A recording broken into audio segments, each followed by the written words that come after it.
우리 하나님의 성품에 대해서 앞에서 알아봤고, 이제부터 이제 하나님의 이름에 대해서 우리 또 연구해보고 묵상해보는 시간을 가지려고 합니다. 사람에게는 누구나 다 이름이 있죠. 저에게도 이름이 있습니다. 이름 하면은 이제 그 사람의 이름을 들으면은 그 사람에 대해서 많은 것들이 연상이 됩니다. 그 사람의 얼굴, 생김새, 키, 덩치, 또 성격, 그 사람이 살아온 배경, 이런 그 사람의 가치관 같은 것들, 그 사람의 이름을 들으면은 그 사람에 대해서 굉장히 많은 것들이 연상이 됩니다. 하나님의 이름도 마찬가지죠. 하나님의 이름을 딱 불렀을 때 하나님에 대해서 우리가 생각하는 것들, 하나님에 대해서 우리가 아는 것들이 연상이 됩니다. 그런데 하나님의 이름은 한 가지가 아니에요. 사람의 이름은 한 가지입니다. 저도 이름이 하나입니다. 김일선. 이름의 뜻은 날일자에 착할 선자를 써왔고, 날마다 착해야 돼. 이게 얼마나 피곤한 이름입니까? 그렇죠? 자, 하지만 참 좋은 이름이기도 하죠. 날마다 하나님의 선을 베풀고 사는. 자, 그런데 하나님의 이름도 의미가 다 있어요. 근데 왜 하나님의 이름은 왜 다양하냐? 한 가지가 아니고 정말 수십 가지, 수백 가지로도 표현할 수 있는데, 하나님의 이름이 다양한 이유는 무엇인가 하면은, 하나님은 그 어떤 하나의 이름으로 도저히 설명할 수 없는 분입니다. 이해할 수 없는 분입니다. 그래서 하나님의 성품, 또 하나님의 능력, 또 하나님의 모든 것을 표현하다 보니까 하나님의 이름이 너무 다양한 거예요. 오늘 우리가 그 하나님의 이름을 다 연구하고 다 묵상할 수는 없지만, 그 중에서도 우리가 좀 대표적인 우리 하나님의 이름을 다시 한번 묵상하고 연구하는 그런 시간을 갖고자 합니다. 자, 그래서 오늘 제일 먼저 우리가 연구하고 묵상해 봐야 될 이름이 뭐냐면은 엘로힘.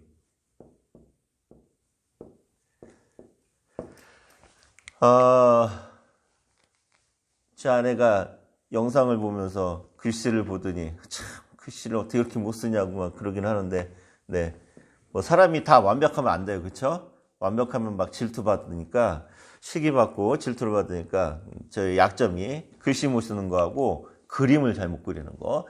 자, 엘로힘. 창세기 1장 1절 한번 다 같이 읽어볼게요. 읽을 필요도 없어. 외워볼게요.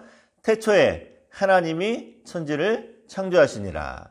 자, 여기 성경에서 제일 먼저 하나님의 이름이 나오는데, 그 하나님이 바로 엘로힘입니다. 엘로힘. 엘로힘은 어떤 뜻을 갖고 있는가 하면은, 가장 강하고 가장 능력 있는 신을 엘신이라고 합니다. 그래서 엘로힘, 가장 능력 있고 가장 강하고 가장 영광을 받을 만한 그런 신이 바로 엘로힘. 성경에 나오는, 우리가 섬기는, 우리가 믿고 의지하는 그 하나님이 바로 엘로힘입니다. 자, 근데 이 엘로힘은 복수형이에요. 아니, 우리가 하나님은 한 분이신데 왜 복수형으로, 엘로힘이라고 하는 복수형으로 표현을 합니까? 그래서 어떤 학자들은 이게 복수형이라는 그 가정이 아니죠. 복수형이라는 이유 때문에 어떤 이야기를 하자면은 다신론적인 성향을 갖고 있다, 이렇게 얘기하는 사람이 있습니다. 근데 그렇지는 않고 한 두 가지 정도 견해가 있는데, 성부, 성자, 성령의 삼위일체 하나님에 대해서 의미하고 있다. 성경 읽다 보면은 창조 이 뒷부분에 보면은 우리의 형상을 따라하면서 하나님의 삼위일체를 나타내는 그런 표현들이 있습니다. 그래서 엘로힘, 복수형으로 쓰이는 이유가 뭔가 하면은 바로 그 삼위일체 하나님을 의미하는 게 아니냐, 이렇게 얘기하는 학자들이 있습니다. 또 그런가 하면은 아니다, 이건 그게 아니라 너무 놀랍고 장엄한 광경을 봤을 때 막 사람들이 감탄하고 하는 그런 표현이다. 그래서 히브리인들이 주로 즐겨 쓰는 이 표현 중에 너무 놀랍고 장엄한 광경을 봤을 때 장엄 복수형이라고 하는 그런 이제 표현법이 있는데 이게 바로 그런 표현법 중에 하나다라고 이제 또 주장하는 학자들도 있습니다. 저도 그렇게 이제 보고 있는데 장엄 복수형. 너무 놀라운 상황을 봤을 때 사람들이 표현하는 그런 표현 기법으로 복수형으로 사용했다라는 그런 이제 또 주장이 있습니다. 자, 그렇다면은 이 엘로힘이라고 하는 이 하나님의 이름이 오늘 우리에게 주시는 의미가 뭐냐는 거예요. 또 오늘 이 성경을 통해서 오늘 우리와 또 처음 이 성경을 읽고 이 말씀을 듣고 있는 광야 속의 이스라엘 백성들이겠죠? 그들에게 하나님께서 원하시는 것이 무엇이었냐는 거예요. 자, 그 첫 번째가 하나님은 강의 안에 있죠. 처음과 끝이라는 거죠. 자, 제일 먼저 시작하는 단어가 뭡니까? 태초에라고 하는 단어입니다. 태초라고 하는 거는 하나님이 천지 만물을 창조하셨을 때 그 역사적인 시간의 처음 시작을 얘기하는 거예요. 자, 그런데 처음 시작, 이 태초에라고 하는 단어가 이 단어가 없으면은 의미가 없습니다. 그 단어가 뭘까요? 자, 태초에라고 하는 말과 쌍벽을 이루고 쌍을 이루어야 되는 단어가 뭘까요? 종말에라고 하는 단어겠죠. 그렇죠? 처음 시작이 있으면은 끝이 있다라는 거.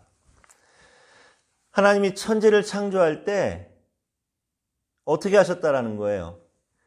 처음 인류의 역사라든가 모든 일들이 처음 시작부터 정말 마지막을 염두에 두고 하나님께서 디자인하셨다. 하나님께서 창조하셨다. 하나님께서 이끌어가셨다라는 것을 얘기합니다. 그래서 엘로힘이라는 의미 속에서 하나님이 우리 인생 가운데 처음과 마지막이 되신 하나님. 우리에게 그것을 알려주고 있죠. 자, 그렇다면은 두 번째 의미는 또 뭐가 있을까요? 역시 강의 안에 있는 대로 하나님은 우리에게 진정한 예배를 받기 원하신다. 자, 태초에 하나님이 다음에 나오는 단어가 뭡니까? 천지를 창조하시니라. 하나님은 천지 만물을 창조하셨어요. 그렇죠? 자, 그런데 이 하나님이 창조하신 세상과 또 모든 만물을 봤을 때, 자연을 봤을 때 사람들의 그 두 가지 반응이 있습니다. 이 너무 장엄한 이 광경을 봤을 때. 첫 번째 반응이 뭐냐면은 우와, 정말 대단하다. 어떻게 이렇게 아름다운 자연, 이렇게 신비로운 자연이 있지? 라고 하면서 어떻게 생각하냐면 사람들이 이걸 과학으로 한번 풀어볼까? 하나님의 창조 세계를 보고 과학이 시작되고 과학이 발전되기 시작합니다. 이걸 연구하기 위해서. 이걸 설명하고 싶어서. 그런가 하면 또 다른 반응은 뭐냐면은 우와, 정말 대단하다. 어떻게 이렇게 아름답고 신비로운 자연이 있지? 이 모든 것을 만드신 하나님을 알고 싶다. 하나님을 예배하고 싶다. 라고 하는 예배에 대한 마음이 생깁니다. 똑같이 하나님의 창조 세계를 보면서 우와, 과학을 한번 증명해보고 싶다. 우와, 이 모든 것을 만드신 하나님을 예배하고 싶다라는 두 가지 반응이 나온다는 거죠. 그래서 칼바르트가 뭐라고 얘기합니까? 과학과 예배는 그 시작 동기가 똑같다. 똑같은 것에서 출발하였다라고 얘기합니다. 자, 그런데 이런 장엄한 하나님의 창조 세계를 보고 우리가 예배해야 되는데, 진정으로 하나님을 예배해야 되는데 이걸 엉뚱하게 예배하는 사람들이 있어요. 제가 몇 년 전에 우리 그 유치부 교사들, 여름 성경학교 끝나고 유치부 교사들과 함께 그냥 뭐 교사 위로회 겸 해갖고 강원도 영월에 있는 청령포라는 곳을 갔습니다.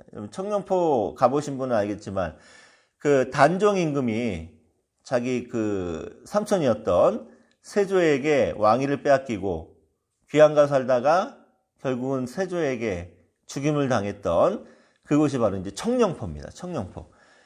그 강 한가운데 조그마한 이제 자그마한 섬이 하나 있는데 거기서 이제 단종이 유배를 가고 거기서 이제 사역을 받고 죽음을 당했는데 거기 이렇게 들어가면은 배를 타고 이제 배 타고 한 5분이나 갈려나 5분도 안 가요. 한 2, 3분이면 가는 곳 이제 아주 가까운 섬인데 여기 이제 주의사항이 있습니다. 뭐냐면은 단종이 유배되고 단종이 그 어린 나이에 죽임을 당한 참 그런 안타까운 사회에 있는 곳이기 때문에 이곳에서는 절대 정숙해 주시기 바랍니다라는 그런 이제 안내문이 있어요.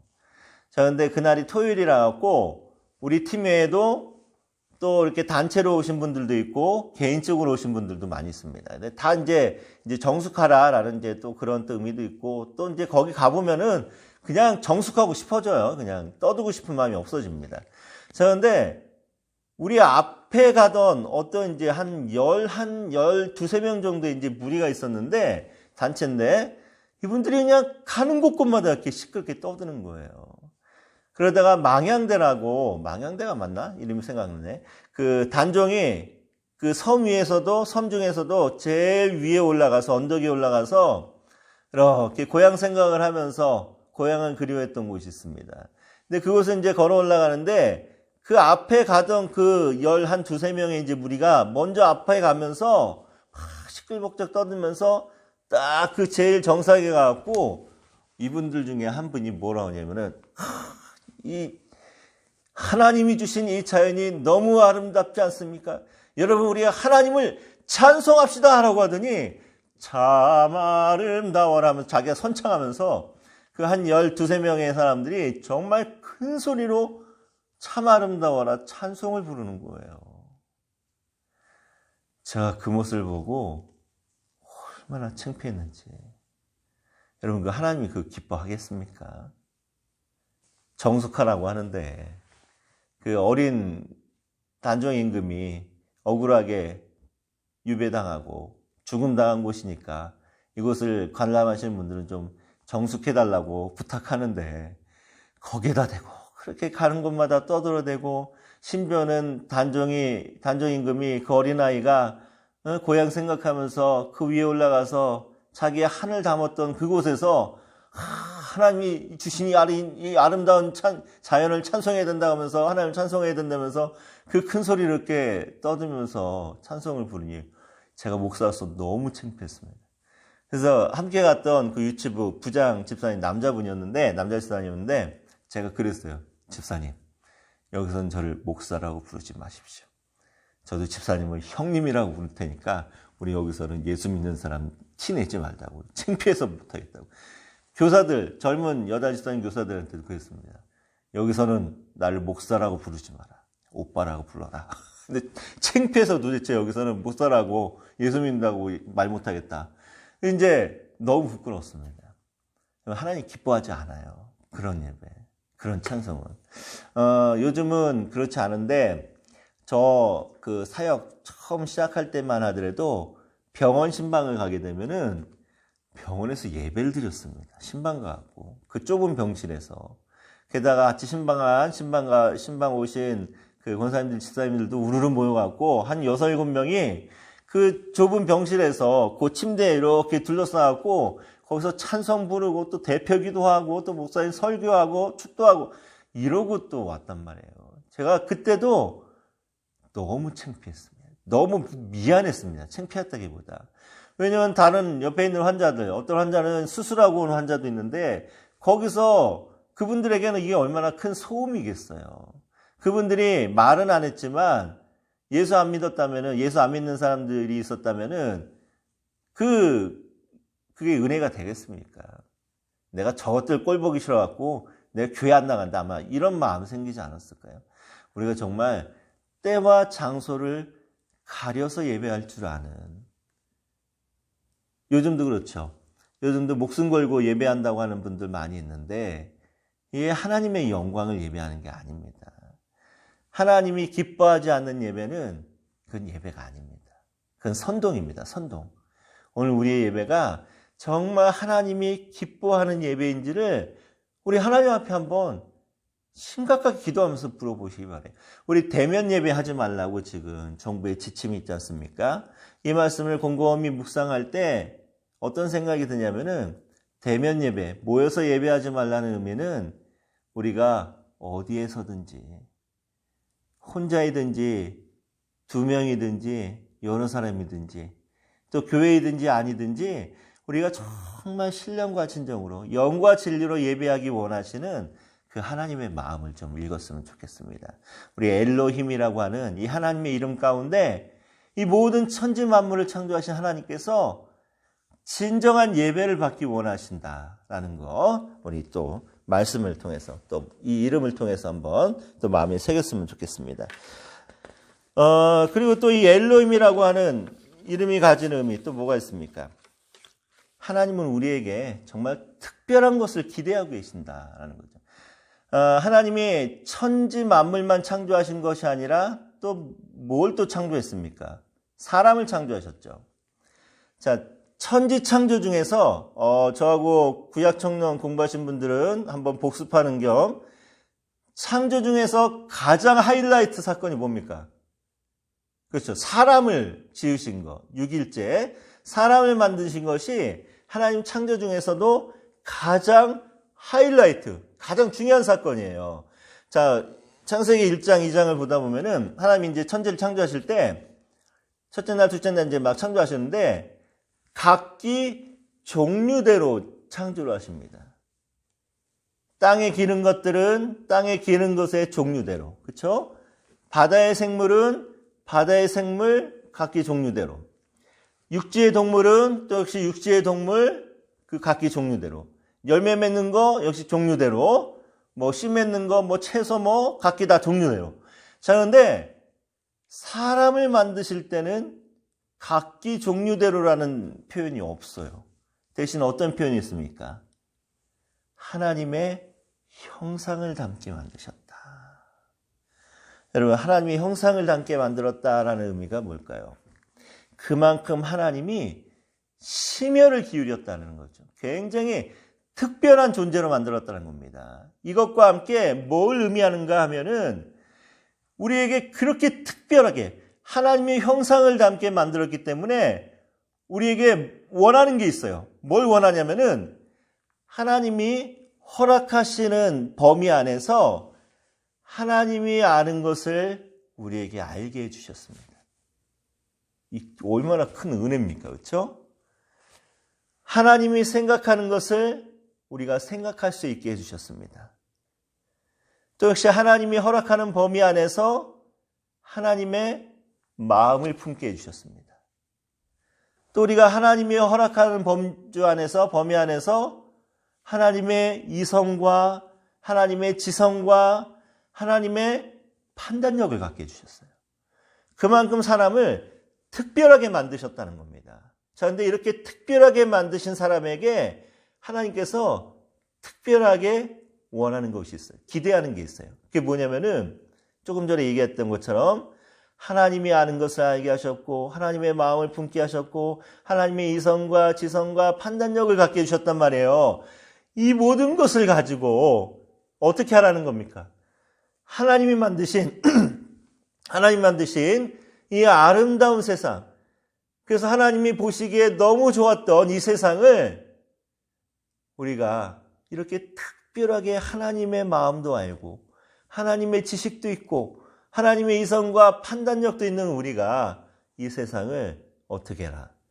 더 아름답게 만들어가라. 사랑이 충만하게 하고 하나님의 은혜가 흘러넘치게 하고 사람들 간에 서로 간에 축복의 통로가 될 수 있도록 오늘 우리에게 하나님께서 그런 특별한 것을 기대하신다는 거예요. 여러분 그렇게 살고 있습니까? 예수님은 이 하나님의 이 마음을 어떤 말씀을 표현하셨어요? 너희들은 세상에 뭐다? 빛과 소금이다. 빛과 소금. 그러면 어떤 의미입니까? 빛이 있습니다. 빛. 우리가 하는 행동이 너무 밝고 너무 빛나고 너무 환하여서 세상의 어두운 마음과 세상의 어두운 죄악 속에 살고 있던 사람들이 너무도 부끄러워서 빛과 같은 우리 때문에 어둠을 버리고 빛으로 나오게 하라. 소금 뭡니까? 음식의 맛을 내는 가장 중요한 재료가 소금입니다. 사람들이 너희들을 보면서 살맛 나게 하라는 거잖아요. 그렇죠? 그래서 오늘 우리의 삶 속에서 어떤 사람들이 내가 정말 당신 때문에 살맛 납니다.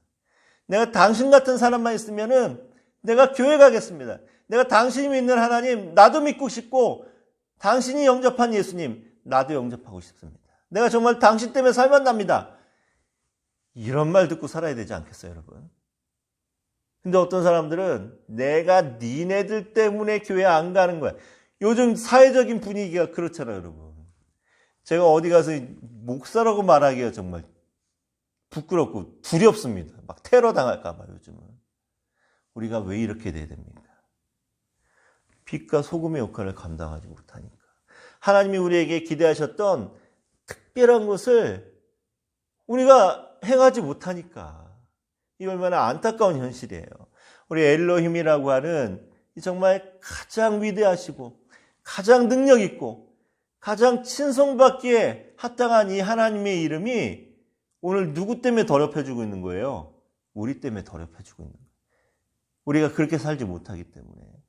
여러분 나중에 십계명 공부하면서 율법에 대해서 공부하면서 좀 자세히 얘기하겠지만 율법, 특히 십계명, 그중에 상계명, 여호와 이름을 망령 때 일컫지 말라. 하나님 욕먹이지 말라는 건데 이 계명을 누구에게 주신 거예요? 믿지 않는 이방인들에게 줬습니까? 아닙니다. 하나님이 선택하신 백성, 하나님이 가나안 땅으로 인도하시는 백성, 조상들로부터 약속하신 언약의 백성들에게, 하나님의 백성들에게 이 계명을 주십니다. 얼마나 지키지 않았으면, 얼마나 하나님의 백성들이 하나님의 이름을 욕되게 만들었으면은 하나님의 백성들에게 이런 계명을 주시냐고요, 여러분. 여러분, 우리가 하나님 욕먹이는 사람들이 어떤 사람들입니까? 하나님 믿지 않는 사람들이 하나님을 욕먹이나요? 그렇지 않습니다. 자칭 하나님의 자녀라고 하는 사람들, 자칭 하나님의 백성이라고 하는 사람들, 저와 같은 목사들이 제일 하나님을 욕먹이고 우리 모든 그리스도인들이 하나님을 욕먹이는 거예요. 세상 사람들이 하나님 욕먹이지 않습니다. 우리 정말 정신 바짝 차려야 됩니다. 엘로힘이란 이름에서 우리에게 주시는 이 귀한 도전, 우리 세 가지 말씀드렸잖아요. 그 중에서도 특히 하나님은 우리의 인생의 처음과 끝이시고, 또 하나님은 우리가 어디에서든지 하나님을 영과 진리로 예배하기 원하신다는 것. 또 하나님은 우리에게 정말 특별한 기대를 갖고 계신다는 것. 왜? 그만큼 특별하게 만들었으니까. 우리 엘로힘이라고 하는 이 이름에 하나님의 이름을 부끄럽지 않게 만드는 저와 여러분들에게 바랍니다. 자, 그리고 두 번째, 엘 엘리온. 아유, 귀찮다. 이제 쓰는 것도 귀찮네. 그냥 말로 할게요. 여러분 강의 안에 있으니까. 지극히 높으신 하나님. 여러분, 사람이 할 수 있는 범할 수 있는 실수 중에 가장 큰 실수 어떤 걸까요? 하나님의 자리를 넘보는 거. 이건 실수라기보다 엄청난 죄죠. 하나님의 자리를 탐하는 거. 이게 인간의 가장 큰 죄고 가장 큰 실수입니다. 태초에 이미 사람이 아담과 하와가 무엇 때문에 범죄한 거예요? 너도 하나님같이 될 수 있어라고 하는 그 사탄의 유혹. 내가 하나님의 자리에 올라갈 수 있다라는 그 헛된 욕망이 이렇게 세상을 어지럽게 만들지 않았습니까? 자, 창세기 14장을 보면은 어떤 내용이에요? 아브라함이 318명의 자기 병사들을 데리고 그 4개국 연합군에게 잡혀간 자기 조카 롯과 그리고 많은 사람들과 그리고 또 빼앗겼던 물건들을 밤에 기습작전 해갖고 크게 승리하고 모든 것을 다 되찾아옵니다. 자, 이런 상황 속에서 이 얼마나 아브라함이 우쭐했겠어요. 그쵸? 318명밖에 되지 않는데 4개국 연합군을 공격해갖고 크게 승리를 하고 빼앗겼던 것 다 찾아왔습니다. 자, 사람이 그 심리가 뭔가 큰 일을 이루고 났을 때 그때 교만한 마음이 가장 많이 들어가잖아요. 누구나. 사사기를 보면은 그 기드온 이야기가 나옵니다. 기드온의 300용사. 처음에 32,000명이었던 군사들을 하나님이 줄여서 300명으로 만든 이유가 뭡니까? 이 전쟁은 니네들이 하는 거 아니야. 내가 하는 거야. 라는 것을 알게 하기 위해서 300명으로 하나님이 대폭 이제 줄이잖아요. 그렇죠? 자, 그러고 나서 정말 하나님의 은혜로 크게 승리를 합니다. 이스라엘을 구원합니다. 근데 백성들이 기도원에 가고 우리의 왕이 되어달라고 간청을 합니다. 근데 그때 기드온이 정말 멋있는 말을 해요. 여기 사사기 말씀을 한번 찾아 읽어볼게요. 사사기 8장. 사사기 8장 23절.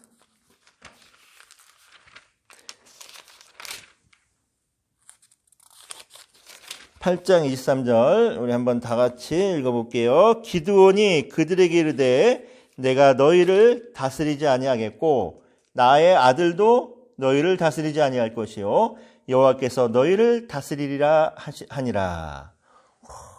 왕이 되어달라고 하는 백성들에게 기드온이 지금 뭐라고 얘기합니까? 나 왕 안 할 거야. 내 아들도 절대 너희들의 왕이 되지 않을 거야. 오직 누가? 여호와 하나님만이 너희들을 다스릴 거야 라고 하면 정말 멋있는 말 합니다. 근데 기드온 이야기가 8장 23절 여기서 딱 끝났다면은 이것만큼 환상적이고 이상적인 그런 사사가 없었죠. 자, 그런데 안타깝게도 기드온 이야기가 그 뒤에 계속돼요. 어떻게 계속되냐면은 27절 8장 27절 읽어볼게요. 기드온이 그 금으로 에봇 하나를 만들어 자기의 성읍 오브라에 두었더니 온 이스라엘이 그것을 음란하게 위함으로 그것이 기드온과 그의 집에 올무가 되니라. 자, 이게 뭡니까? 기드온이 대신 백성들에게 대신 나에게 금고리를 좀 줘. 나는 왕이 안 될 테니까 금고리를 나한테 줘. 그랬더니 백성들이 고리를 다 줍니다. 그 뭘 만들었어요? 황금 에봇. 에봇은 하나님의 그 뜻을 물을 때 제사장의 옷의 일부죠. 에봇에다가 이제 묻고 하나님의 뜻을 구했긴 했습니다. 이 황금 에봇을 만들어 갖고 자기 집에다 딱 걸어 놓은 거예요. 그래서 사람들이 어떻게 하겠어요? 그 에봇을 우상으로 섬기면서 때때마다 거기에 와서 하나님 뜻 묻는다고 하면서 가진 금은 보화를 다 바치고 하면서 기드온은 자기가 왕이 되지 않겠다고 했지만 결국은 자기가 왕이 돼버리는 엄청난 실수를 합니다. 게다가 기드온 아들 이름이 뭐예요? 아비멜렉. 나의 아버지는 왕이다 라고 하는 뜻의 아비멜렉이라고 자기 아들 이름을 지릅니다. 자기 아들이 나의 아버지는 왕입니다 라는 뜻을 갖고 있다면 지가 왕이라는 거다. 기드온이 이랬다고요, 여러분. 근데 이게 기드온만의 이야기가 아닙니다. 우리 정신 바짝 차려야 됩니다. 우리가 앞으로 여러분들 목회하면서 여러분 중에는 좀 크게 정말 하나님께서 축복하셔서 크게 목회를 하실 분들도 있을 거라고 믿습니다. 그때 여러분들이 교회의 왕이 돼서는 안 돼요. 요즘 일어나는 모든 교회 문제가 뭡니까? 내가 왕이 되기 때문에 그런 거예요. 하나님이 왕이 아니라 내가 왕이 되니까 하나님의 영광이 가려지고 교회가 비난을 받고 우리 모든 그리스도인들이 함께 다 같이 어려움을 당하는 겁니다. 여러분 절대 하나님의 자리를 넘어서는 안 됩니다. 자, 이렇게 엘 엘리온 지극히 높으신 하나님, 이런 지극히 높으신 하나님을 어떤 이 이름에 어떤 의미가 있습니까? 아브라함이 정말 승리에 도취돼 갖고 개선 장군은 딱 올 때 소도망이 와갖고 이제 환대를 해주고 하니까 아브라함도 어깨가 으쓱했겠죠. 이때 누가 나타나요? 살레망, 멜기세덱. 지극히 높으신 하나님의 제사장이었던 멜기세덱이 딱 나타나갖고 한마디로 해서 갑분싸 하는 얘기를 해버리는 거예요. 갑분싸. 여러분 갑분싸 알죠? 전 얼마 전에 알았어요. 우리 딸이 아빠는 갑분싸야, 갑분싸. 야, 갑분싸가 뭐냐 했더니 그것도 모르냐고. 그러니까 갑분싸라고 하면서 갑자기 분위기 싸게 만든 사람이라고 그러면서 저한테 막 뭐라고 했는데, 멜기세덱이 지금 이 상황에 한마디로 해서 갑분싸 만들어버리는 거예요. 나름대로 아브라함이 크게 승리하고 나서 어깨가 우쭐하 웃을 때 짠 나타나갖고, 야, 지극히 높으신 하나님 앞에 영광 돌려. 한마디 이거예요. 너 까불지 마. 네가 한 거 아니야 라는 얘기입니다. 그래서 이 엘리온, 지극히 높으신 하나님이라는 이름이 오늘 우리에게 주시는 의미는 뭐냐면은, 첫째는 모든 것을 하나님이 하셨다라는 거예요. 여러분 그 본문 말씀 한번 읽어볼까요? 여기에 해당하는 창세기 14장 20절 말씀 한번 다 같이 읽어봅니다. 네, 14장 20절. 너희 대적을 내 손에 붙이신 지극히 높으신 하나님을 찬송할지로다 하며 아브라함이 그 얻은 곳에서 10분의 1을 멜기세덱에게 주었더라. 자, 너희 대적을 내 손에 붙이신 누구? 지극히 높으신 하나님. 이거 네가 한 거 아니야.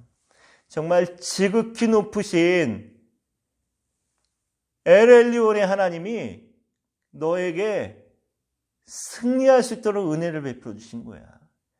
네가 한 거 아니고 지극히 높으신 하나님이 하신 거니까 너 어깨에 힘 빼. 그 하나님을 찬송해. 라고 하면서 멜기세덱이 아브라함에게 찬물을 확 끼얹어 버리는 거예요. 오늘 우리가 사역을 하다 보면은 정말 큰 성과를 얻을 때가 있습니다. 그때 정신 다 바짝 차려야 돼요, 여러분.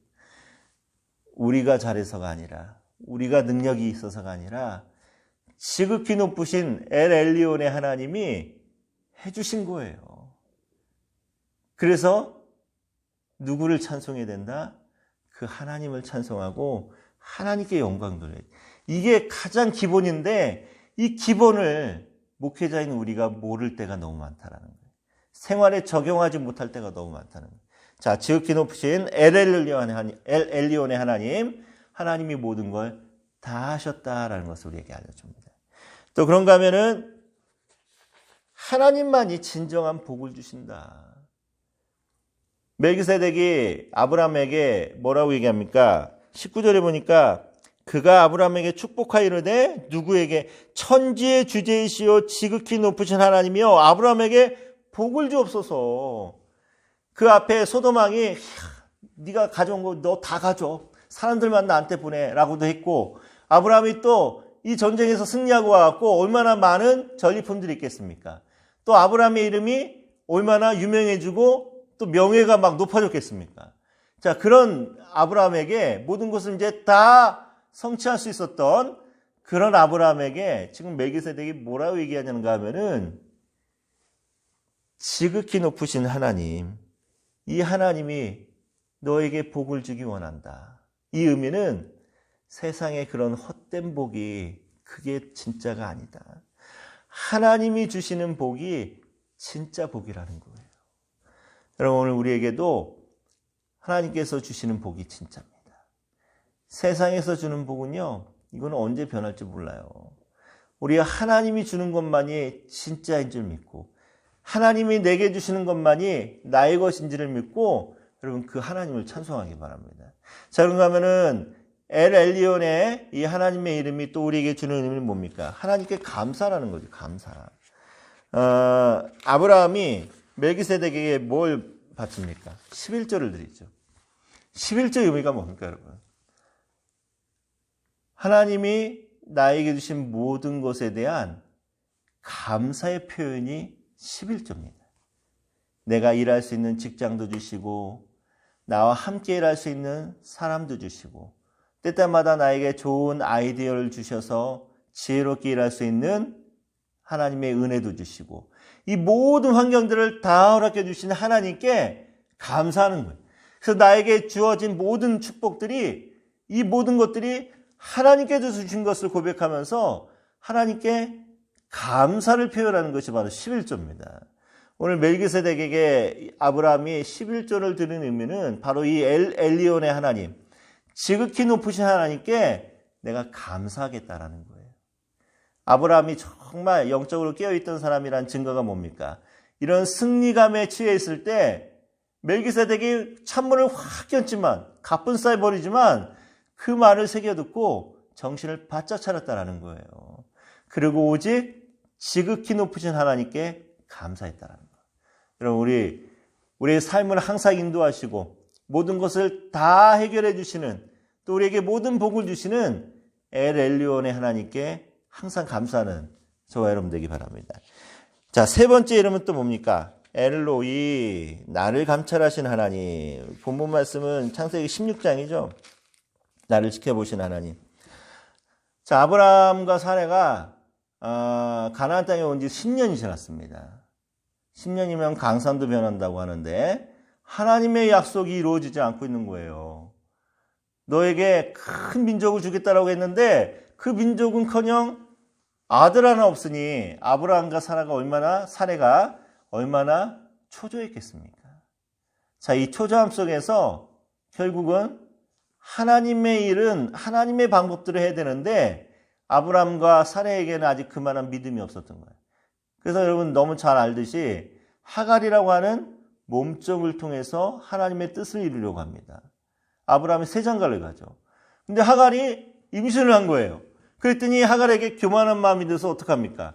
자기 주인을 무시하죠. 사례를 어떻게 무시했을까요?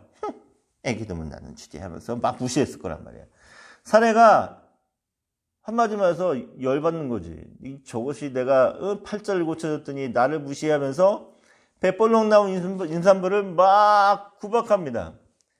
그랬더니 하갈은 나 죽겠다 하고 광야로 도망가고 울고불고 난리치면서 하나님을 찾고 아브라함은 당신의 여종이니까 알아서 하시오 하면서 나 몰라라고 뒷짐지고 책임 전가해버리고 자, 이 모든 상황 속에서 엘로이의 하나님이 감찰하시는 하나님, 나를 항상 지켜보시는 하나님이 하갈에게 다가오십니다.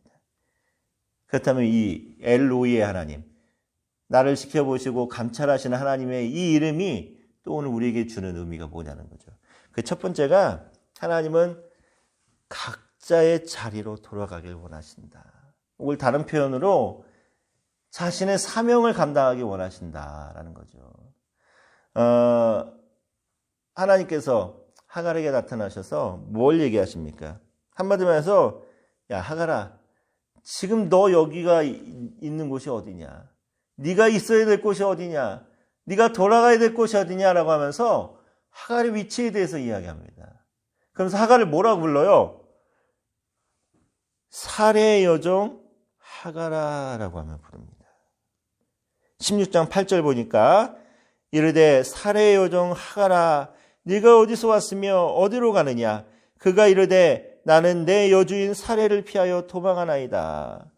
하나님이 하갈을 특별히 사라의 여종 하갈아라고 부르신 이유가 뭡니까? 너 사라의 종이잖아. 근데 왜 교만하게 사라를 무시해? 그럼 너 지금 여기서 뭐 하는 거야?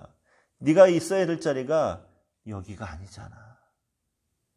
오늘 하나님이 오늘 우리에게 이렇게 얘기하시는 거예요. 지금 네 위치가 뭐야? 네가 있어야 될 곳이 어디야? 네가 해야 될 일이 뭐야? 지금 네가 뭘 해야 될 때야? 라고 지금 얘기하고 있습니다. 여러분 오늘 우리가 있어야 될 자리가 어디고 우리가 해야 할 사명, 감당해야 될 사명이 뭡니까? 여러분 요즘 일부 의사들이 파업을 하고 또 정부 시책에 또 뭐 이렇게 또 반대를 하고 하는데 뭐 저는 정부 편도 아니고 의사 편도 아니고 객관적으로 봤을 때 여러분 의사들이 있어야 될 자리가 어디입니까? 병원에서 환자들 곁에 있어야 됩니다. 의사들이 해야 될 일, 사명이 뭡니까? 그 아픈 병자들을 돌보면서 그들의 생명을 지켜줘야 되는 게 의사의 사명입니다. 근데 지금 그들이 있어야 될 자리에 있지 않고 자신들이 해야 될 일을 감당하지 않고 있습니다. 의사들뿐만이 아니죠. 여러분, 정치인들은 어디에 있어야 되며 무엇을 해야 되는 사람들입니까? 항상 국민들 옆에서 나라 백성들을 위해서 자신을 희생하고 살아가는 사람들이 정치인들입니다. 그래서 나라를 부강하게 하고 어떻게든 백성들이 더 잘 살게 만들려고 애쓰는 사람들이 정치인들입니다. 근데 그렇게 하지 않으니까 모든 것이 혼란스러운 거예요. 군인은 뭐 하는 사람입니까, 여러분? 군인은 목숨 걸고 나라를 지키고 국민들을 지켜야 될 사명이 있는 사람들이 군인입니다. 항상 전장에 나가 있어야 되고 항상 그 전장을 지키는 사람들이 군인들입니다. 근데 지난 과거를 봤을 때 그런 군인들이 나라를 지키는 일을 하지 않고 정치에 관여하다 보니까 얼마나 많은 어려움들이 있었습니까? 목회자, 여러분 목회자는 뭐 하는 사람입니까? 목숨 걸고 하나님께서 맡겨주신 양들을 돌보고 그 양들이 하나님의 은혜 가운데 그 믿음이 빠르게 성장할 수 있도록 눈물로 기도해 줘야 되는 사람이 바로 목사입니다. 목회자들입니다. 근데 그 사명을 감당하지 않고 엉뚱하게 집회나 열어대고 엉뚱한 소리들을 해야 되니까 지금 나라가 어지러지고 모든 것들이 다 혼란스러워지는 거예요. 여러분, 세상이 혼란스러워지는 이유가 뭐예요? 우리가 있어야 될 자리에 있지 않고 우리가 감당해야 될 사명을 감당하지 않기 때문에 혼란스러운 겁니다. 요걸 몰라서 쫄딱 망한 사람이 하나 있잖아요. 그 열왕기하 5장에 보면은 나아만 장군이 문둥병을 고침받고 이제 돌아갈 때 엘리사의 사환, 제가 보기엔 수제자였던 것 같아요. 게하시가 요걸 몰라갖고 쫄딱 망합니다. 엘리사가 나아만이 가져갔던 모든 금은보화 아무것도 받지 않고 야 그냥 돌아가 라고 했더니 마음속으로는 아까운 마음이 있었겠죠. 지금 자기를 비롯해서 그 엘리사 수중에 있는 모든 선지자들이 매일 굶어 죽어가고 있고 정말 먹을 것도 없는데 아니 왜 이 좋은 기회를 그냥 내버리는 거야. 답답한 마음에 막 나아만 장군을 쫓아갑니다. 내가 필히 뭔가 얻어올 거야 하고 거짓말하죠. 나아만 장군에게 우리 선생님이요 마음이 변하셨는지 옷 한 벌과 두 벌과 은 한 달란트를 받아오랍니다. 나아만이 너무 기분이 좋아서 너무 기뻐갖고 야 은 2달란트 주고 옷도 두 벌 줄게 하고 이제 다 선물을 줍니다. 게하시가 신이 나갖고 막 돌아오다가 자기 집에다 숨기고 돌아오죠. 근데 엘리사가 어떤 사람이에요? 모든 걸 다 보고 있잖아. 정말 하나님의 능력을 마음껏 사용하는 엘리사였는데 그거 모르겠습니까? 게하시가 저 멀리에서 오는 거 보면서 야 게하시야 너 어디 갔다 오냐 했더니 게하시가 대답하죠. 아무 데도 안 갔다 왔는데요. 그때 엘리사가 하는 말이 뭡니까? 한 사람이 수레에서 내릴 때 내 마음이 함께 가지 않았냐라고 하면서 게하시에게 호통을 치는데 지금이 어찌라고 하면서 은을 받으며 옷을 받으며 포도원이나 감람원이나 남종이나 여종이나 소나 양을 받을 때냐라고 하면서 호통을 치는 거잖아요. 호통을. 여러분 그 지금이 어느 때냐? 지금이 어느 때입니까? 지금 그 본문 말씀에 이스라엘 백성들이 계속해서 바알을 섬기고 우상을 섬기면서 하나님의 심판 가운데 지금 나라가 피폐해져 가고 있는 이 상황 속에 그래서 하나님을 향한 그 믿음이 없어져서 우상으로 자꾸 그 마음을 뺏기고 있는 이 상황 속에서 나아만이라고 하는 아람 나라의 군대 장관 이방인 하나는 하나님의 은혜를 체험해왔고 상천하지에 이런 분이 없다라고 고백하면서 돌아가는데 그래서 하나님의 은혜가 저 이방인에게 돌아가고 이스라엘에게는 지금 저주의 손길이 뻗쳐있는 이 상황 속에서 선지자라고 하는 자가 네가 지금 그런 헛된 재물에만 눈독을 들이고 있을 때냐라고 하면서 호통을 치면서 나아만 장군이 앓고 있던 문둥병을 누구에게? 게하시에게 줘버리잖아요. 여러분 오늘 우리가 무엇을 할 때입니까? 여러분 지금? 또 어디에 있어야 될 때입니까? 우리가 있어야 될 자리 하나님께서 우리에게 주신 사명을 묵묵하게 감당해야 될 때인지 믿어요, 여러분. 오늘 하나님께서 엘로이라고 하는 이 이름을 통해서 오늘 우리에게 말씀하십니다. 네가 있어야 될 자리에 있어라. 네가 감당해야 될 사명을 감당해라. 그게 엘로이의 하나님의 이름인 거예요. 자, 그런가 하면은 또 두 번째로 어떤 의미가 있나요? 하나님은 비전을 주시는 하나님, 비전을. 자, 역시 본문 16장 10절 말씀 보면은 또 읽어볼까요? 여호와의 사자가 또 그에게 이르되 내가 내 씨를 크게 번성하여 그 수가 많아 셀 수 없게 하리라. 울고불고 난리치고 있던 하갈에게 하나님이 비전을 줍니다. 지금 네 뱃속에 있는 아기가 크게 번성할 거야. 크게 창대하게 하게 해줄 거야. 그러니까 돌아가. 하나님께서 하갈에게 다시 사레에게 돌아갈 동기를 제공해 주는 거예요. 비전을 심어주면서. 만약에 하갈이 지금 사레에게 돌아가면은 학대가 더 심했겠죠. 이것이 감히 도망갔다가 와 하면서 사레가 더 못살게 울었을 겁니다. 하지만 그럼에도 불구하고 이제 돌아갈 수 있는 동기가 생긴 거예요. 어떤? 내 뱃속에 있는 이 아이를 하나님이 번성하게 해준다고 했어. 창대하게 해준다고 했어. 이 비전이 생기니까 하갈이 학대를 감당하더라도 돌아갈 용기가 생기는 거예요. 그런데 여러분, 하물며 지금 여주인 피해서 도망가갖고 광야에서 신세탄하면서 울고불고 난리치고 있던 이런 교만했던 하갈에게도 하나님께서 이런 비전을 주시는데 하물며 우리에게, 우리가 어떤 사람들입니까? 여러분, 젊은 시절부터 내가 하나님의 영광 위에 살아갈 거예요. 하나님 위에 헌신할 거예요. 하나님 위에 불속이라도 뛰어들 거예요 라고 하는 그런 심정으로 여러분들 이 길을 가고 있는데 하나님께서 자기 위해서 헌신하겠다고, 자기 위해서 죽겠다고 나선 여러분들을, 우리를 하나님께서 책임져 주지 않겠어요? 하나님께서 얼마나 큰 비전을 우리에게 또 심어주시겠습니까?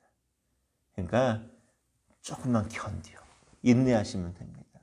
여러분, 지금 사역이 힘들고 지금 여러 가지 어려움이 있을지라도 또 앞으로 여러분들이 목회하면서 지금 여러분들 그 가장 평균적인 나이가 아마 20대 후반? 그쵸? 30대 초반? 근데 여러분들 앞으로 목회하면서 얼마나 많은 어려움이 있는지 모릅니다. 제가 목회 선배로서 얘기하는 겁니다. 얼마나 많은 어려움이 있는지 모릅니다. 하지만 하나님께서 여러분에게 비전을 주시는 거예요. 이 엘로이의 하나님, 내가 어떤 상황에 있든지 나를 감찰하시고 나를 항상 지켜보시는 이 하나님이 나를 어떻게 해주는 거예요? 나에게 비전을 주시는 거예요. 그러니까 우리가 지금 힘들고 어려운 일이 있다 할지라도 그 비전을 마음에 품고 가슴에 품고 우리 인내하고 나간다면 오늘 우리의 모든 것을 하나님께서 번성하게 창대하게 해주신다. 그 약속한 이름이 바로 엘로이라고 하는 이름입니다. 자, 그런가 하면 또 하나님의 이 엘로이, 이 하나님의 이름의 뜻이 뭡니까? 그러니까 뭐만 하라는 거예요? 믿기만 해라. 믿기만 해라. 참, 우리의 실수를 또 은혜로 덮어주시는 하나님. 어떤 은혜로 덮어주나요? 이 모든 문제가 어디에서부터 시작했습니까? 아브라함이 또 사레가 하나님의 약속을 끝까지 믿지 못한 불신 때문에, 게다가 사레는 세상적인 방법을 동원했고 하나님의 뜻을 이루고, 그리고 또 하갈은 어떻게 했어요? 자기가 임신하니까 교만한 마음이 들었고, 또 사레는 분을 못 참아갖고 또 막 구박하고 괴롭히고, 아브라함은 괜히 그냥 고래싸움에 고래싸움에 새우등 터진다 생각해갖고 그냥 뒷짐지고 그냥 당신 알아서 하시오 하고 그냥 모른 척 해버리고, 하갈은 나 죽겠다고 도망가갖고 난리 부르스를 치고, 이 모든 상황, 아브라함이 제일 잘못은 크지만 사레도 잘못했고 하갈도 잘못하고 이 등장인물 모두가 다 하나님 앞에 잘못한, 실수한 이 상황을 하나님께서 뭘로 덮으신 거예요? 은혜로 덮어주신 거죠. 은혜로. 하갈에게는 찾아가셔서 네가 있어야 될 자리가 여기가 아니지 않니?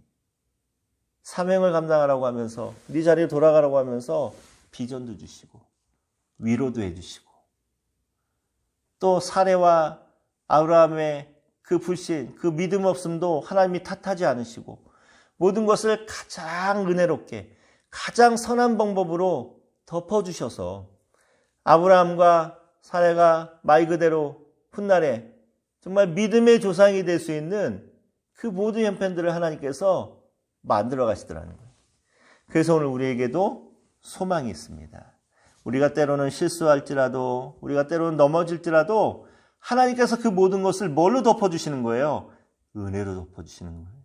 사랑으로 덮어주셔서 우리도 훗날에 믿음의 어머니, 믿음의 아버지가 되어서 우리 후손 대대로 우리 아버지요, 우리 어머니요 정말 믿음의 어머니였고 믿음의 아버지였어요 라고 하는 그런 인정받을 수 있도록 우리를 사랑으로 덮어주시고 은혜로 덮어주시는 그 하나님이 바로 엘로이의 하나님. 나를 항상 지켜보고 계시다가 나를 항상 감찰하고 계시다가 모든 것을 은혜로 덮어주실 수 있는 그 하나님의 이름이 바로 엘로이의 하나님이십니다. 자, 그 다음에 나오는 이름 엘샤다이. 너무 유명한 이름이죠. 전능하신 하나님. 창세기 17장 1절에 나타나죠. 이스마엘을 낳고 나서 하나님이 아브라함에게 한동안 나타나지 않습니다. 그러고 나서 한 12, 13년이 지난 다음에 아브라함 몇 살 됐을 때? 99살, 99세 됐을 때. 사라는 몇 살 됐을 때? 89세 됐을 때. 그때 하나님께서 뒤늦게 아브라함에게 나타나서 하시는 말씀이 있어요. 지금 상황이 어떤 상황입니까? 아브라함도 사라도 나이가 늙었고 특히 사라 같은 경우는 생리가 끊어져 갖고 이제는 의학적으로 도저히 아이를 낳을 수 없는 그런 폐경기의 여인이 된 거예요. 도저히 이제 이들은 아이를 낳을 수 없는 그런 상황이 됐습니다. 자, 근데 이 순간에 하나님이 나타나셔서 생뚱맞게 주시는 하나님의 이름이 있습니다. 엘샤다이. 나는 전능한 하나님이다 라고 하는 하나님의 이름을 알려주십니다. 자, 그렇다면은 오늘 본문에 창세기 17장에 나오는 또 우리가 지금 묵상하고 있는 엘샤다이의 하나님이 오늘 우리에게 주시는 의미가 또 무엇이냐는 거죠. 그렇죠? 자, 그 첫 번째가 절망을 희망으로 바꾸시는 하나님이다. 동서양을 막론하고 9이라고 하는 숫자, 9라고 하는 숫자는요, 10이라고 하는 완전 숫자에 가장 가까운 숫자입니다. 그래서 뭔가 이제는 될 것 같은 그런 희망과 그런 모든 것을 주는 숫자가 9예요, 9. 근데 또 그거가 동시에 반대로 이 9이라고 하는 9라는 숫자는 가장 완전수에 가깝지만 그 순간에 모든 것을 다 실패하고 허물어질 수 있는 가장 불안하고 가장 위태로운 숫자가 역시 9라는 숫자입니다. 그래서 왜 우리 흔히 얘기하는 9수. 그래서 믿지 않는 사람은 뭐 29살 때는 장가도 안 가. 결혼도 안 해. 그렇죠? 자, 근데 오늘 본문의 아브라함은 그 불안한 숫자, 그 절망적인 숫자 9라는 숫자가 하나도 아니고 잠깐만 지금 몇 개예요? 3개나 있습니다. 2개나 있습니다. 사라도 89세니까 사라까지 합치면 9라는 숫자가 3개씩이나 모여 있어. 그렇죠? 가장 절망적인 순간이라는 거예요. 더 이상 사람의 힘으로는, 사라가 그 앞에서는 하갈을 통해서 사람의 방법을 통해서 하나님의 뜻을 이루게 했지만 이제는 도저히 사람의 힘으로는 도저히 자신들은 아이를 낳을 수 없는 그런 절망적인 상태가 된 이 노부부에게 하나님께서 찾아오십니다. 그리고 약속하십니다. 내년 이맘때 너하고 사라 사이에서 아들이 태어날 거야. 약속합니다. 가장 절망 가운데 있는 두 노인에게 하나님께서 찾아오셔서 내가 내년에 아들을 낳게 해줄게라고 하면서 그 절망을 희망으로 바꿔주시는 그 하나님이 바로 엘샤다이의 하나님이라는 거예요. 사람들은 모든 것이 끝이다. 이제는 끝났다. 이젠 도저히 할 수 없다라고 했을 바로 그 순간이 하나님이 움직이는 시간, 하나님이 일하시는 순간입니다. 열왕기서를 보면은 그 유다 말기에 여호야김이라고 하는 왕이 있었습니다. 여호야김, 김이에요, 김. 김 파리할 때 하는 여호야김. 그냥. 여호야김이 하나님 앞에 악한 왕이었습니다. 애굽에 붙었다, 바벨론에 붙었다, 요리 갔다 저리 갔다. 그런 중에 또 역시 애굽에 붙었다가 바벨론이 예루살렘을 막 포위하고 들어옵니다. 예루살렘이 포위된 이 상태에서 여호야김이 갑자기 죽어요.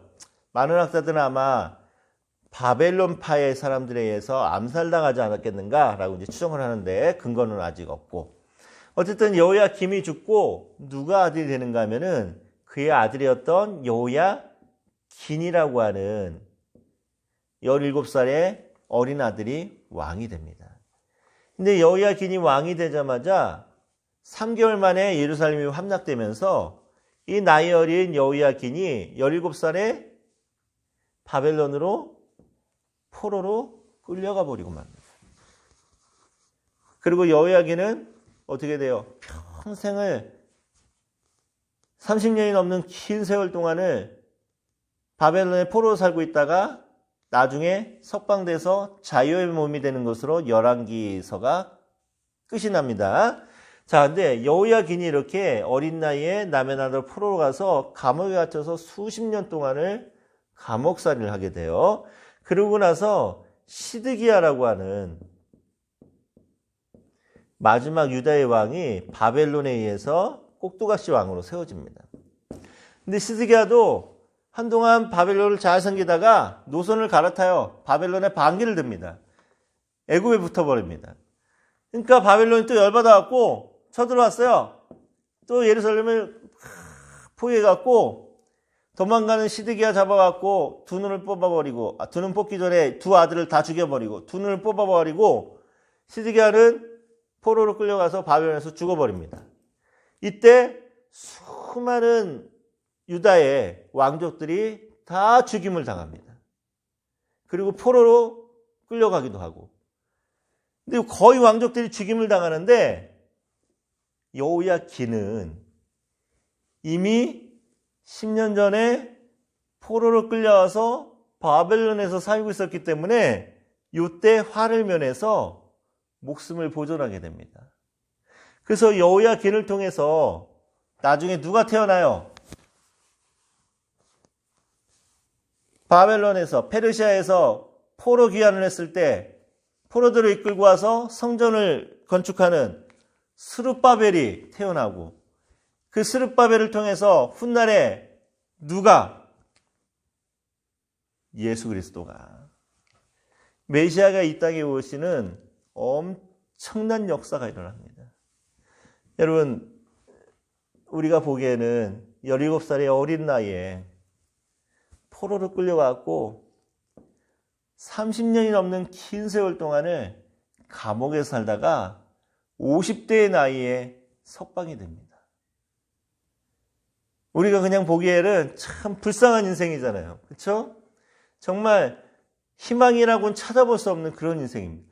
근데 하나님께서는 그 여호야긴을 통하여서 이스라엘의 역사를, 세계의 역사를 예수 그리스도께로 집중되게 만드는, 예수 그리스도를 통해서 엄청난 은혜를 부어주시기 위해서 여호야긴을 통해서 이 일들을 이끌어 가시더라는 거예요.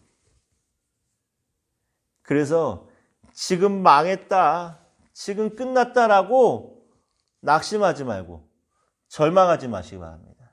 하나님은 우리가 끝났다라고 하는 그 순간에 일하시는 하나님인 거예요.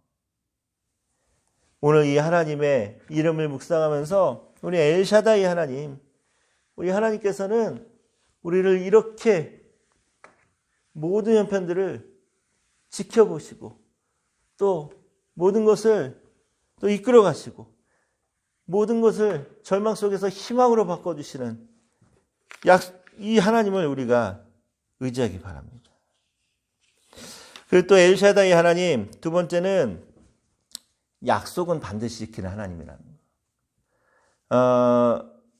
아브람과 사레의 이름을 바꿔주죠. 그러고 나서 아브람에서 아브라함, 그냥 존귀한 아버지에서 모든 민족의 아버지라는 이름으로 바꿔주시고, 또 사레, 나의 공주, 뭐 이런 뜻이죠.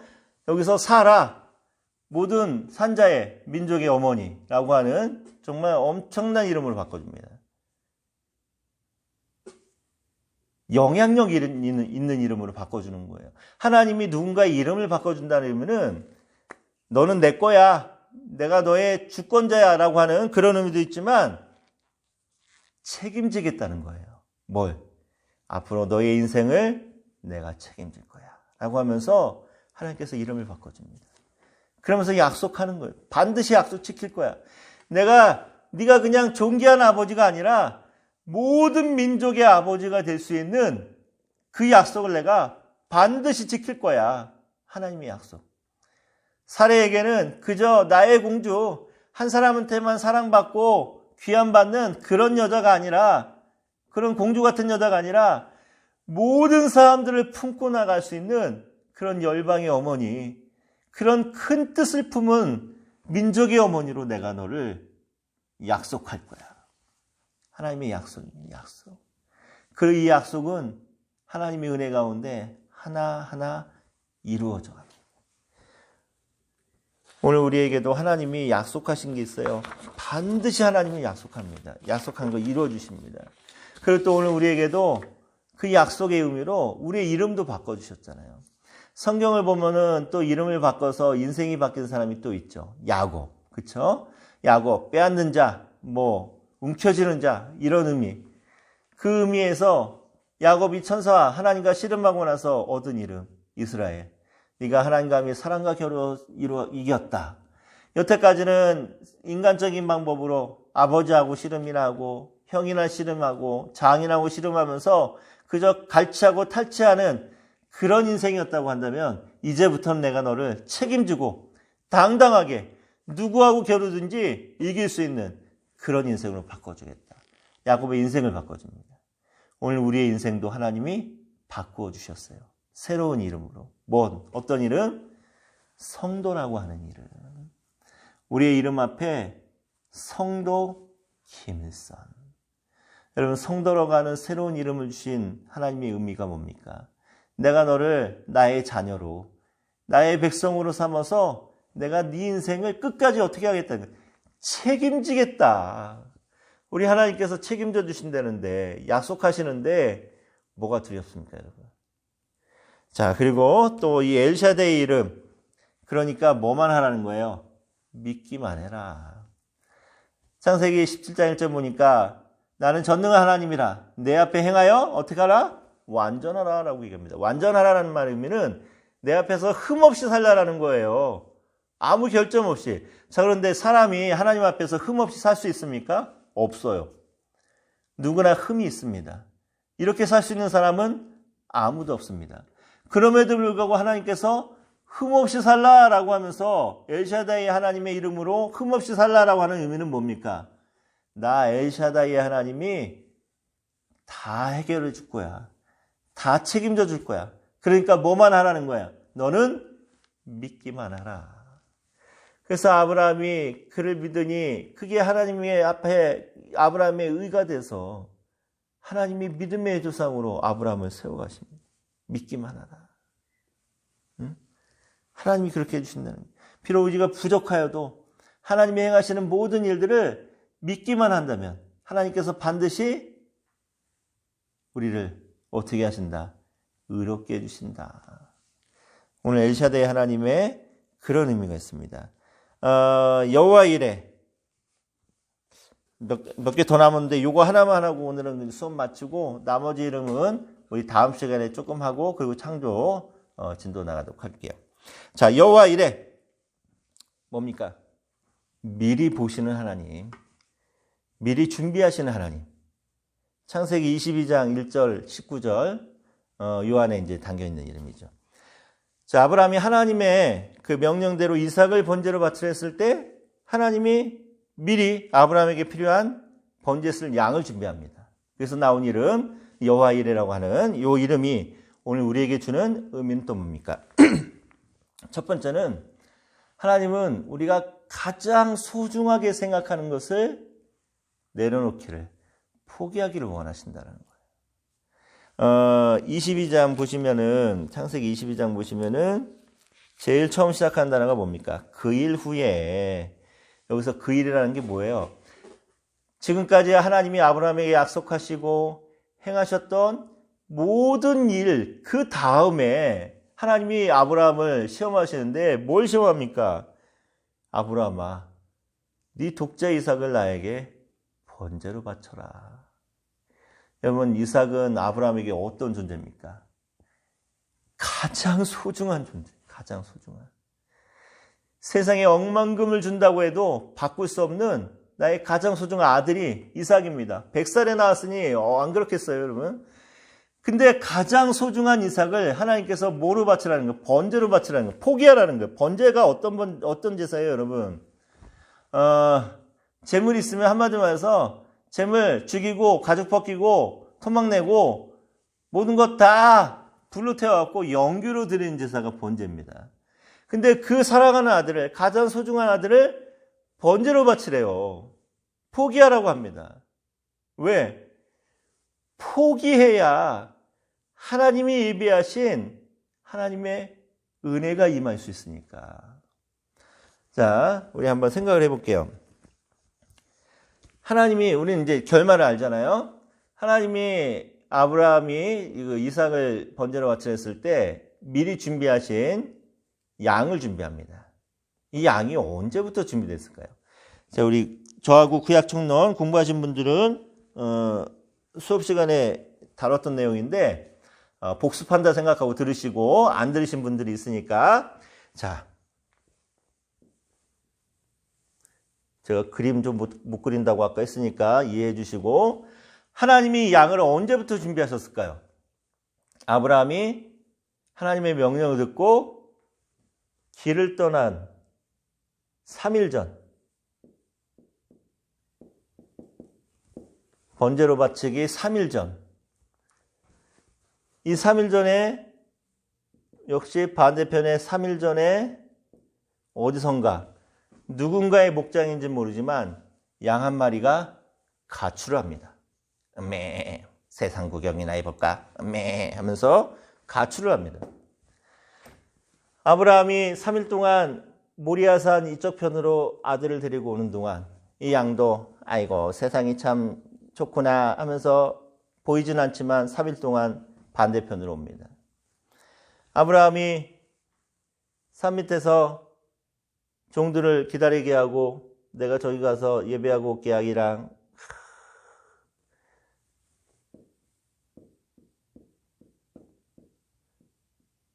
아들 이삭의 손을 잡고 올라갑니다. 양도 아유 저 산 정상에는 뭐 좋은 게 있나, 세상 구경이나 더 해볼까 하고 막 하면서 계속 올라갑니다. 보이진 않습니다. 근데 만약에 아브라함이 올라가다가 자기 아들 이삭이, 아버지, 숯불도 있고, 불도 있고, 장작도 있고, 재물을 잡을 칼도 있는데, 하나님께 드릴 재물은 어디 있나요? 라고 말했을 때, 아브라함이 그 말을 듣고 가슴이 너무 아파서 도저히 이 아들을 죽일 엄두가 나지 않았고, 내가 이러면 안 되지. 아무리 하나님 명령이라도 내 아들을 죽일 수는 없지. 이건 하나님 뭔가 착각하신 거야 생각하고 만약에 다시 돌아갔다면은 이 반대편에 올라오고 있던 양은 어떻게 됐을까요? 한참 올라가다가 아유 힘들다. 아이고 배도 고프고 우리 주인이 보고 싶다. 아유 집에 가서 편하게 쉬고 먹어야겠다. 하면서 다시 자기 목자에게로 돌아갔을 거란 말이죠. 그렇다면 도대체 이 양이 뿔이 수풀에 걸려갖고 꼼짝달싹 못할 때, 요때가 언제냐는 거야. 아브라함이 이 아들 이삭의 말을 듣고도 하나님께서 친히 준비하셨을 거야 라고 하면서 끝까지 올라가서 산 정상에서 번제단에다가 아들을 꽁꽁 묶고 칼로 내리치려는 이 가장 절정의 순간, 이 가장 클라이막스 순간에 이 양도 딱 불이 수풀에 걸려갖고 꼼짝달싹 못 산 거지. 뭘 의미합니까? 우리의 믿음이 하나님께로 나아갈수록 하나님께서 준비하신 은혜와 기적도 비록 보이진 않지만 정반대 방향에서 하나님이 준비하신 은혜도 우리의 믿음과 함께 정비례하면서 같이 올라온다는 거죠. 같이 올라온다. 그러면서 여호와 이레 하나님, 우리가 가장 소중한 것을 포기하는 그 순간 하나님께서 준비하신 가장 큰 은혜가 우리에게 임한다는 거예요. 여호와 이레 하나님의 의미가 바로 그런 의미가 있습니다. 그러면서 이 이름에서 또 주시는 또 한 가지 의미가 있죠. 그러니까 어떤 믿음을 가져라? 부활의 믿음. 부활의 하나님을 믿어라 라는 그런 의미가 있습니다. 자, 22장 5절 말씀 한번 읽어볼게요. 이에 아브라함이 종들에게 이르되 너희는 나귀와 함께 여기서 기다리라. 내가 아이와 함께 저기 가서 예배하고 우리가 너희에게로 돌아오리라 하고. 자, 아브라함이 지금 종들에게 야, 너네들 여기 잠깐 있어. 내가 내 아들하고 저기 가서 예배하고 우리가 돌아오겠대. 우리가. 지금 이삭을 번제로 잡아 죽여서 하나님께 바치려고 하는 사람이 내가 저기 가서 이삭을 번제로 바치고 내가 아이와 함께 우리가 다시 너에게 올 테니까 기다리고 있어 라고 얘기합니다. 이 지금 아브라함이 너무 충격을 받아갖고 정신없는 헛소리 하는 겁니까? 그렇지 않아요. 아브라함에게는 확실한 믿음이 있었어. 어떤 믿음? 이미 사흘 전에 하나님께서 100살에 낳은 네 독자 이삭을 번제로 바쳐라 라고 했을 때부터 아브라함은 흔들리지 않는 믿음이 있었습니다. 어떤 믿음일까요? 아까 창세기 17장 1절에서 나는 전능한 하나님이다. 내 앞에 행하여 완전하라 했을 때 아브라함의 이름을 바꿔주면서 아들을 약속합니다. 그리고 1년 뒤에 진짜 어떻게 됐어요?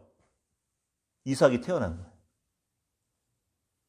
도저히 아이를 낳을 수 없는 여자로서는 이미 죽은 몸, 죽은 태인, 자기 아내의 태를 열어갖고 이 하나님께서 아들을 태어나게 하신 거예요.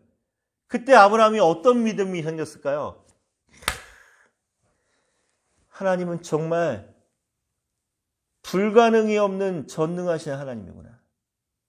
그리고 하나님은 이미 죽어있는 내 아내의 태를 열셔서 저 아들을 태어나게 하는 부활의 하나님이구나. 전능하신 부활의 하나님이구나. 이 믿음이 그때 생긴 거지. 그래서 하나님이 아브라함에게 네 독자 이삭을 나에게 번제로 바쳐라. 죽여서 번제로 바쳐라 했을 때 그때 이미 아브라함은 하나님께 대한 믿음이 있었어요. 어떤 믿음?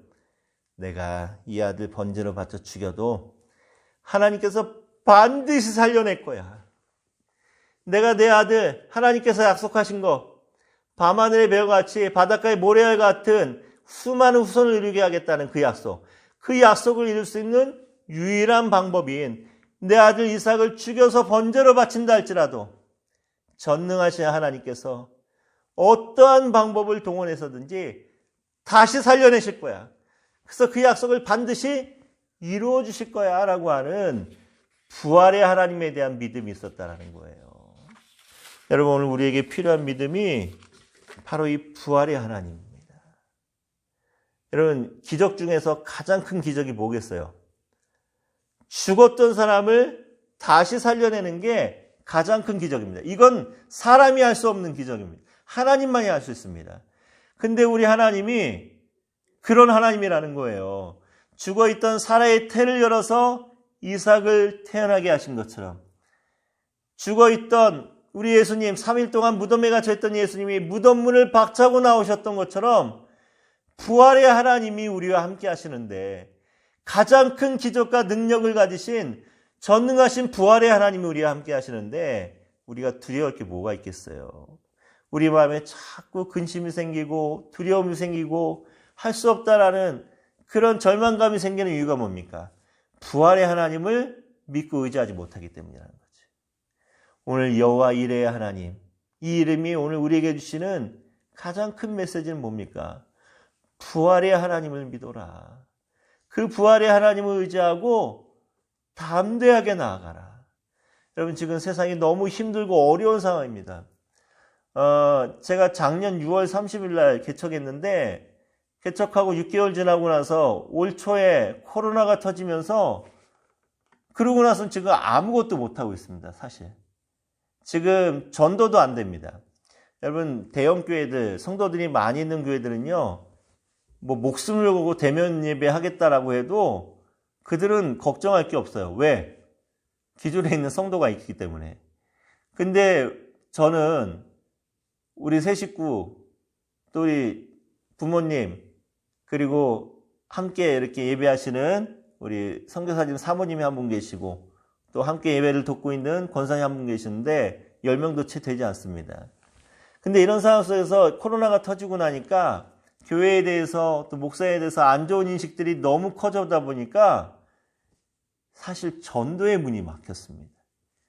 정말 기도하는 중에 너무 답답한 거예요. 개척교회들은 그래서 죽어갑니다. 계속 교회가 안 좋은 이미지가 생기면은 정말 많은 개척교회들이 문을 닫아야 될지도 모르는 상황입니다. 하지만 그럼에도 불구하고 부활의 하나님이 계시기 때문에 죽은 자 가운데서 죽음을 이기고 다시 살아나신 부활의 하나님이 계시기 때문에 그래서 우리가 담대하게 나아갈 수 있는 거예요. 여러분, 앞으로 사역하는 가운데 불가능한 일을 만날 때도 많이 있고, 절망스러운 일을 만날 때도 많이 있고, 정말 마음이 무너질 만한 낙심되는 일들도 많이 있을 줄 믿습니다. 하지만 그때마다 미리 보시고 미리 준비하시는 여호와 이레의 하나님, 그래서 우리에게 부활의 하나님으로 다가오신 그 하나님을 믿고 의지하고 나갈 때 우리가 능히 감당할 수 있어요. 여호와의 이름, 제가 이제 준비한 거 한 2개가 더 남았는데 지금 시간도 많이 갖고 다음 주에 나머지 2개 이름은 우리 다음 주에 더 묵상하고, 그리고 이제 창조에 대해서 이제 진도 나가도록 하겠습니다. 오늘 여호와의 이름 여기까지 수업 마치겠고, 한 주간 동안 또 건강하시고 또 사역 가운데 승리하시고 또 다음 주 강의 시간에 또 만나도록 하겠습니다. 우리 기도하고 마치도록 할게요. 하나님 감사드립니다. 오늘은 또 우리 하나님의 성품과 하나님의 이름을 묵상하고 연구하면서 또 하나님을 알아가게 하시니 감사드립니다. 하나님, 오늘 우리가 함께 나눴던 이 수업의 내용처럼 우리 하나님의 이름, 이 이름을 통하여서 우리 하나님 앞에 나아갈 때 하나님을 예배할 수 있게 도와주시고, 하나님을 의지할 수 있게 도와주시고, 이 이름이 의미하는 이 하나님을 부르며 부르짖으며 간구할 수 있는 우리 모두가 되게 도와주시옵소서. 한 주간 동안의 건강도 지켜주시고 학업도 지켜주시고 또 교회의 사역도 지켜주셔서 우리 하나님의 은혜 가운데 승리하게 도와주시고, 우리 전능하신 하나님, 부활의 하나님을 믿고 의지하면서 이 모든 어려움도 넉넉하게 이겨낼 수 있도록 축복하여 주시옵소서. 다음 강의까지 우리 하나님 모든 것을 지켜주실 것을 믿사옵고 예수님의 이름으로 기도드렸습니다. 아멘. 여러분 수고하셨습니다. 또 다음 주에 뵙겠습니다.